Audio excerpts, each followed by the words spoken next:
حضرت امام حسین میدان کربلا میں تھے تو تھوڑی سی جگہ کھود کے نا امام حسین نے تو خندق کھودی.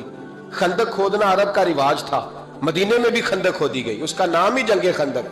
تو خندق کھود کے نا آگ جلائی جاتی تھی، یہ حفاظت کا ایک ذریعہ تھا تاکہ دشمن نہ آئے. تو امام حسین نے اپنے خیمے کے سامنے خندق کھود کے اس میں آگ جلائی تاکہ پردہ رہے، عورتوں کے پاس کوئی دشمن نہ آئے. تو ایک شخص سامنے کھڑا ہو کے کہنے لگا حسین تو نے دنیا میں ہی آگ جلا لی ہے. معاذ اللہ ثم معاذ اللہ، کہنے لگا آگے تو آگ ملے گی، یہاں جلا لی ہے. تو امام حسین کہنے لگے میں حکم دیتا ہوں آگ کو کہ تجھے ابھی پکڑ لے. لوگ کہتے ہیں مظلوم تھے، میں حکم دیتا ہوں آگ کو تجھے ابھی پکڑ لے. یہ لفظ امام حسین نے کہے. میں 3 کتابیں تو میری لائبریری میں ابھی ہیں جن میں حوالہ ہے، 3 کتب سے، اور آج کل پرسوں کی کتاب نہیں، سینکڑوں سال پرانی. جب کہا نا میں حکم دیتا ہوں تو وہ آدمی گھوڑے سے نیچے گرا، گھوڑے سے نیچے گرا اور گھوڑے کی رکاب کے اندر اس کا پیر الجھا. گھوڑا ڈر کے اتنا دوڑا کہ جا کے اس آدمی کو آگ میں پھینک دیا. امام حسین کے سامنے جل کے مر گیا. یہ حسین ابن علی ہے، یہ ابھی حکم دیتے تو فرشتے ابھی آ جاتے، یہ ابھی بات کرتے تو ساری دنیا کی فوجیں ابھی اکٹھی ہو جاتی، یہ ابھی حکم دیتے تو ابھی آ جاتے. اور سنو، اگر جناب اسماعیل کے لیے دمبا آ سکتا ہے تو وہ تو حضرت ابراہیم کے بیٹے تھے، اور یہ تو مصطفیٰ کی اولاد ہے، ان کے لیے کیا کچھ نہیں ہو سکتا.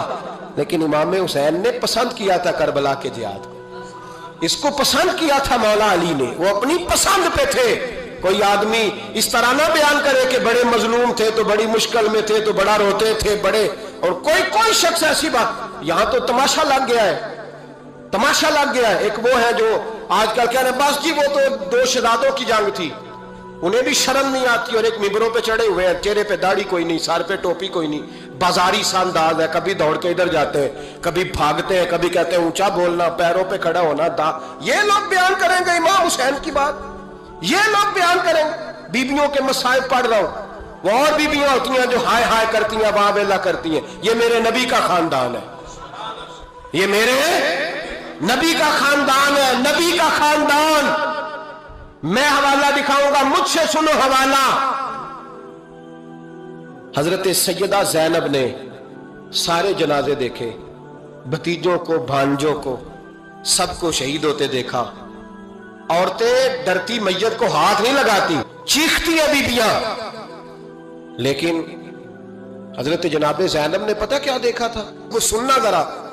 امام حسین کی لاش مبارک کربلا میں پڑی تھی، اور امام حسین کا سر کاٹ کے نیزے پہ چڑھایا گیا تھا، اور وہ بیبیوں کے سامنے خالی سر چڑھ رہا تھا، اور سینکڑوں میل کا سفر کر کے دمشق کے بازاروں سے گزرتا وہ سر گیا. آج میں سر کی بات نہیں کرتا، سر کی.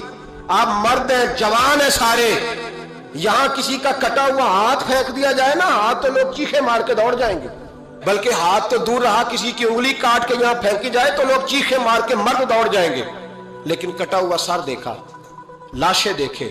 یزید کا دربار آیا، بی بی صاحبہ کو نا ایسے عورتوں نے اپنے حالے میں لیا ہے. سیدہ زینب وہاں بیٹھ گئیں. تو جب بولا نا یزید دربار میں، کہنے لگا کہ دیکھو اللہ نے عزت والوں کو عزت دی، معاذ اللہ ثم معاذ اللہ. اور میرے مخالفین کا کیا حشر ہوا جب اس نے دیکھے نا، ایک آدمی مجبور ہے، مقہور ہے، اتنا لمبا سفر ہے، غربت ہے، پیاس ہے، بیماری ہے، کیا انداز ہے جب اس عالم میں یزید کے دربار میں اس نے گستاخی کی امام حسین کی. یہاں لوگ کہتے ہیں کسی کو کچھ نہ کہو، کہ کیوں نہ کچھ کہیں. جو سیدنا امام حسین کے بارے میں بات کرے گا زبانیں کھینچیں گے اس کی، جو صحابہ کے بارے میں بات کرے گا ہم کرنے دیتے ہیں. یہ کیا بات ہوئی؟ گستاخی کرنا، بے ادبی کرنا، یہ کون سا دین ہے؟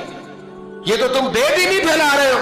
سنو، جب اس نے بے ادبی کی تو سیدہ زینب چپ نہیں رہی، بلکہ حضرت زینب بولی اور کھڑی ہوئی، اور آپ نے تلاوت کی قرآن مجید کی، اور آیتیں پڑھی، کہنے لگی وَتُعِزُّ مَن تَشَاءُ وَتُذِلُّ مَن تَشَاءُ بِیَدِکَ الْخَیْرُ. اور آپ فرمانے لگی یزید تو کہتا ہے تیرے مخالفین پسپا ہو گئے، تجھے عزت ملی. آپ فرمانے لگے یہ تیرا دربار ہے نا، یہ تیرا سجا ہوا ہے نا، تیرا اس وقت ڈنڈا چلتا ہے نا. فرمانے لگی چند سال ٹھہر جا، تیرے اوپر لوگ لعنتیں برسائیں گے، اور فرمایا جب جمعے پڑھے جائیں گے تو لوگ میرے حسین کے نام کے خطبے پڑھیں گے. فرمایا آج یہ تیرا دربار ہے نا. حضرت نعمان بن بشیر صحابی رسول تھے. وہ کہتے ہیں میرے قریب ایک نابینا صحابی بیٹھا تھا. سنو سنو حوالہ میں دکھاؤں گا.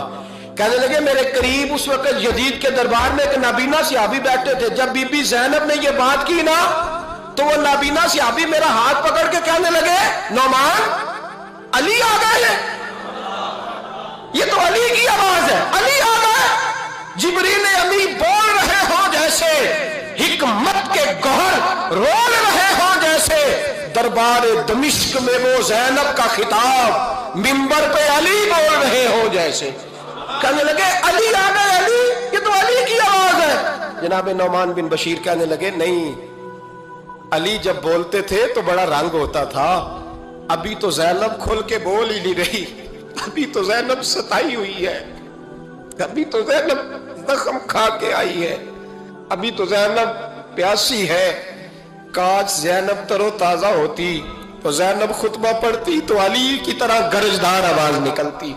یزید کے محل کانپتے, جبریل امی بول رہے ہوں جیسے, حکمت کے گوہر رول رہے ہوں جیسے, دربار دمشق میں بی بی زینب کا خطاب منبر پہ علی بول رہے ہوں جیسے. وہ مسکینوں کی طرح منتیں نہیں کر رہے تھے.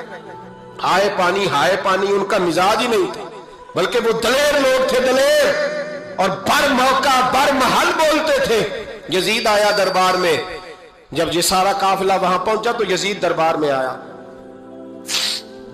اور جب وہ دربار میں آیا تو بادشاہوں کا طریقہ ہے, گاڑیاں, اب ہمارے بادشاہوں نے روٹر والی گاڑیاں رکھی ہوئی ہیں, وہ یوں چلتی ہیں, شور ہوتا ہے پیچھے. اس زمانے میں کہا جاتا تھا با دبا ملاحظہ ہوشیا, پیچھے ہٹ جاؤ, نعرے لگنے لگے. تو یزید کا ایک ناخلف بیٹا امام زین العابدین سے کہنے لگا تیرا باپ کہاں ہے؟ دیکھ یہ میرے باپ دادا کے نعرے, دیکھ میرے باپ کے نعرے, تیرے کدھر ہے؟ ابھی یہ بات شروع اس نے کی تھی کہ دمشق کی جامع مسجد میں زور کی اذان ہو گئی, اور جب مؤذن نے کہا نا اشہد ان محمد رسول اللہ, تو امام زین العابدین اس کا ہاتھ پکڑ کے کہنے لگے یہ میرے نانا کے نعرے لگ رہے ہیں, اگر تیرا ہے تو بتا, یہ میرے نانا کے نعرے ہیں. اور فرمایا تیرے باپ کے 2-2.5 سال لگیں گے, میرے نانے کے قیامت کے بعد بھی لگیں گے. میرے نانے کے نعرے قیامت کے یہ لگتے رہیں گے, لگ رہے ہیں, اور لگتے تھے اور لگتے رہیں گے. میرے بھائی یاد رکھو, دلیری, ہمت, پہلی بات ان سے پیار کرنا ہے. دوسرا ان کی ہمت, ان کا مقام دلیری کرنا ہے, ان کا کام ہمت کرنا ہے, ان کا کام ڈٹ جانا ہے. کمزوری دکھانا اہل بیت کا طریقہ ہوتی ہے. حضرت عباس کے بازوؤں میں درد ہوتی, جناب زینب پھر پریشان ہوتی ہیں کہ ہم تو اس بے حیائی کے خلاف لڑے اور امت ابھی یہ گند کر رہی. جو چوکوں میں کھڑا ہوتا ہے نا عورتوں کو تاڑتا ہے, وہ یزید کے طریقے پہ عمل کرتا ہے. یہ دلائل ہے, آپ سوچ لیں, اندازہ کر لیں کہ ہم نے کس جماعت میں کھڑے ہونا ہے. اس لیے گند سارا نکالیں. امام حسین کا ایک پیغام آج اپنانا بڑا ضروری ہے. امام حسین نے سر سجدے میں کٹایا, اور قرآن کی تلاوت نیزے کی نوک پہ بھی جاری رہی ہے. اس لیے آج کم از کم 10 نفل امام حسین کی سنت سمجھ کے ضرور پڑھیں گے انشاءاللہ. جنہوں نے روزہ رکھا ہے بڑا اچھا کیا ہے, چلو جو نہیں رکھ سکے پھر بھی نفلی ہے, کوئی فرض نہیں.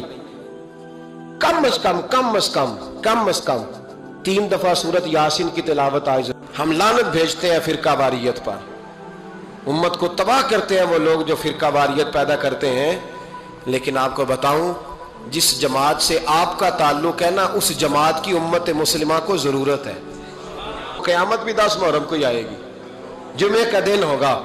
تو میں آج دل کو حاضر ناظر رکھ کے, اپنی طبیعت کو حاضر پا کے باشعور آپ کو کہہ رہا ہوں, جاگ کے سننا خدا کا واسطہ. آپ اس جماعت سے تعلق رکھتے ہیں, اگر کافر کے سامنے اسلام کا کوئی چہرہ پیش ہو سکتا ہے تو صرف سنی کا چہرہ پیش ہو سکتا ہے. ختم ہو گئی بات. ورنہ کوئی صحابی کا بے ادب ہے, کوئی اہل بیت نبوت کا, آج مجھے کہہ لینے دو, کھل کے کہہ لینے دو. لوگ دلیلیں دیتے پھرتے ہیں, کہتے ہیں جی ایک وہ پینٹ کوٹ والا مولوی ہے, اس نے اینک بھی لگائی ہے, داڑھی بھی رکھی ہے, پینٹ کوٹ بھی پہنتا ہے, اس نے جی 1500 بندہ ایک دن مسلمان کر دیا, ایک دن 1000 مسلمان کر دیا. پر پتہ ہے وہ بدبخت کہتا کیا ہے؟ وہ کہتا ہے امیر المومنین یزید رضی اللہ تعالیٰ عنہ.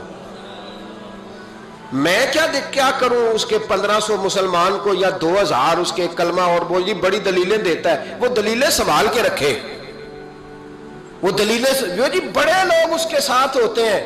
تو کربلا کے موقع پر زیادہ لوگ یزید کے ساتھ تھے، زیادہ لوگ، ہم کثرت کے قائل نہیں، ہم حق کے قائل ہیں۔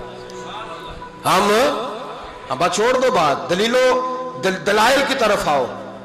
عجیب تماشا ہے۔ اور ایک مولوی صاحب اس کی حمایت کر رہے تھے، کہتے نہیں بندہ ٹھیک ہے، وہ بھول گیا تھا، اصل میں قصور عبید اللہ ابن زیاد کا تھا، اصل میں غلطی عمر بن سعد کی تھی، تو یزید کو زیادہ الزام نہیں دینا چاہیے۔ میں نے کہا بڑی تمہاری قریبی رشتہ داری ہے یزید کے ساتھ، تو اللہ سے دعا کیوں نہیں مانگتے کہ تمہارا حشر یزید کے ساتھ کرے؟ مانگنی چاہیے نا دعا۔ کیا خیال ہے آپ کا؟ ہم الحمدللہ جمعے والے دن مسجد میں بیٹھ کے دعا کرتے ہیں، یا اللہ ہمارا حشر امام حسین کے غلاموں میں کرنا۔ تو بھی کرنا، جرت کر، جرت ہماری جرت دیکھ، ہم یہ نہیں کہتے ان کے ساتھ کر، ہم کہتے ہیں یا اللہ ہمارا حشر ان کے، ہماری جرت دیکھو، ہم ان کے غلاموں میں، قدموں میں، نوکروں میں بیٹھنے کو وہ دعا مانگ رہے ہیں، یا اللہ ہمارا ان کے غلاموں میں، غلاموں کے، تو بھی جرت کر دلیری، کر جرت، کہ یا اللہ میرا حشر یزید کے ساتھ کر دلیری، اگر اتنا ہی اچھا تھا تو۔ بے شرمو، اتنا ظلم نہ کرو، اتنی زیادتی، اتنا ظلم نہ کرو، یہ ظلم ہے۔ امام حسین جمعے والے دن خطبہ پڑھنے لگے، جمعے سے پہلے امام حسین نے خطبہ پڑھا، اور آپ نے ایک جملہ کہا جو ہمیشہ یاد رکھا جائے گا۔ آپ نے فرمایا یزید کو جا کے بتا دو کہ مجھ جیسا تجھ جیسے کی بیعت نہیں کر سکتا۔ او کیا فکرہ ہے امام علی مقام کا۔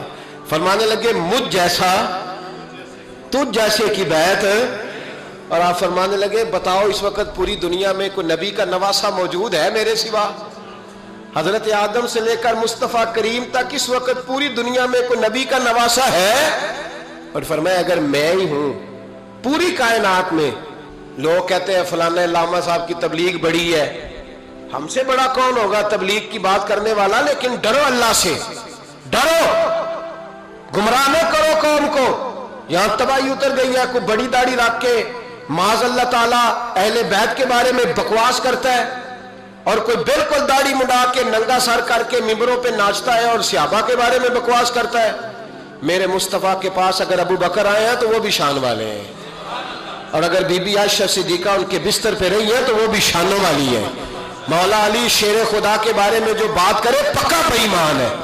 عجیب تماشا لگ گیا ہے جی، جو رب نبی پاک کے جسم کے قریب مکھی نہیں آنے دیتا، وہ گندا بندہ حضور کے قریب آنے دیتا ہے؟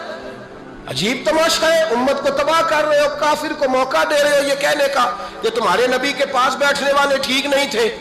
اگر حضور کے پاس بیٹھنے والے ٹھیک نہیں تھے تو بعد والے کیسے ٹھیک ہو گئے؟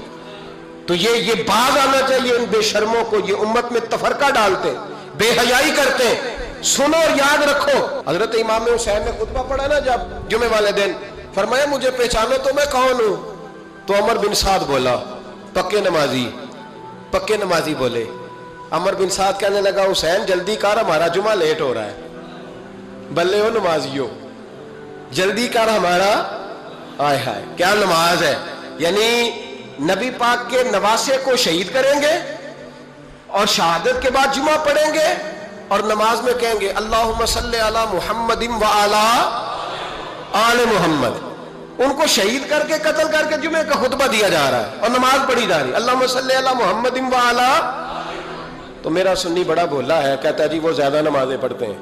تو زیادہ نمازیں تو عمر بن سعد بھی پڑھتا تھا، تو بھولا۔ او خدا کے دیکھیں نا، جتنی نماز کی اخلاق کی بات شاید میں کرتا ہوں، آپ کو جماعت میں کم لوگ ملیں گے، لیکن یاد رکھنا نماز عقیدہ نہیں، روزہ عقیدہ نہیں، عقیدہ حسین ہے، عقیدہ حسن ہے، عقیدہ علی ہے، عقیدہ عثمان غنی ہے، عقیدہ عمر فاروق ہے۔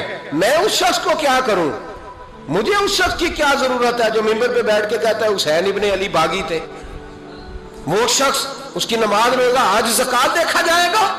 آؤ قرآن مجید سورہ شورا آیت نمبر 23، گھر جا کے قرآن مجید کھولو، یہ والی آیتیں بھی پڑھا کرو، یہ والی بھی کھولا کرو۔ صحابہ جمع ہو کے نبی پاک کے پاس آئے، عرض کی یا رسول اللہ صلی اللہ علیہ وسلم آپ کے خرچے زیادہ ہیں، آمدن کا ذریعہ کوئی نہیں. جس طرح آج لوگ ہر پیر صاحب سے نہیں پوچھ رہے، علامہ صاحب سے، کہ آپ کام کوئی نہیں کرتے، کپڑے پھر بھی سفید پہنتے ہیں، کیا ذرائع آمدن ہے، پھر بھی آپ گاڑی میں گھومتے ہیں. ہمارا تو پروگرام تھا مولوی بھوکا مر جائے، پر اس کے پاس آتے ہیں تو یہ تازی چائے پلاتا ہے. کیا مطلب، کس طرح کا رویہ ہے؟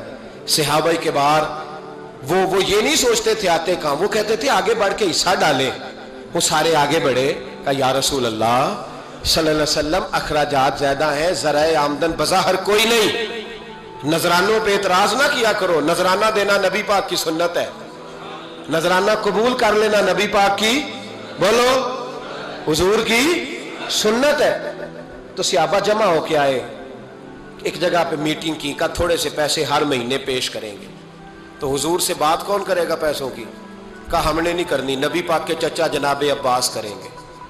حضرت عباس رضی اللہ تعالیٰ عنہ کے ذمہ لگایا گیا. جناب عباس آئے، حضرت عباس رضی اللہ تعالیٰ عنہ پیسے لے کے آئے، اور سیانے بندے تھے، انہوں نے بڑی سمجھداری والی، عقل مندی والی بات چھیڑی. یہ نہیں کہا کہ حضور ہم یہ نذرانہ دیں گے، کہنے لگے یا رسول اللہ ہمیں پتہ ہے آپ کی مذہبی مصروفیت اتنی ہے کہ آپ کو ٹائم نہیں ملتا کاروبار کرنے